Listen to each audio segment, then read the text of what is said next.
Adimen artifiziala eta neurona sare hauek erabili ditzakegu atzean dauden sistema hauek irudi faltsuak sortzeko, edo erabili ditzakegu sistema hauek irudi biomedikoetan profesionalei laguntzeko erraz ikusten ez diren gauza horiek identifikatzen. Hizkuntza eredu handiak testua ulertzeko gaitasuna dute eta azkar prozesatzeko gaitasuna ere bai. Hortaz, gaitasun horiek baliatuz, hizkuntza eredu handiak erabili daitezke informazioaren fidagarritasuna neurtzeko.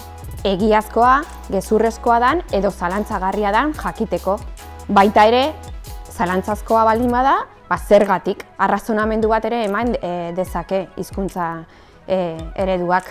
Bestalde, erabili daiteke ere bai, zuzenean galdetzeko, zandako hau ze fidagarritasun maila dauka, ze iturri du oinarritzat, iturria fidagarria da, edo ez, oso azkar prozesatzen dute, eta oso azkar prozesatzen duten bezala gezurrezko albisteak esateko, oso azkar prozesatu dezakete, albistea irakurtzeko, laburtzeko eta jakiteko, alderatzeko iturri fidagarriekin, eta esateko, haizu, zalantzagarria da gutxienez. Adimen artifizialeko eredu hauek entrenatu daitezke atasa konkretu baterako. Eta atasa konkretu hori izan daiteke alderatzea informazioa iturri fidagarriekin. Eta begiratzea esaten dana eta iturri fidagarrietan jartzen duena bat egiten duen edo ez.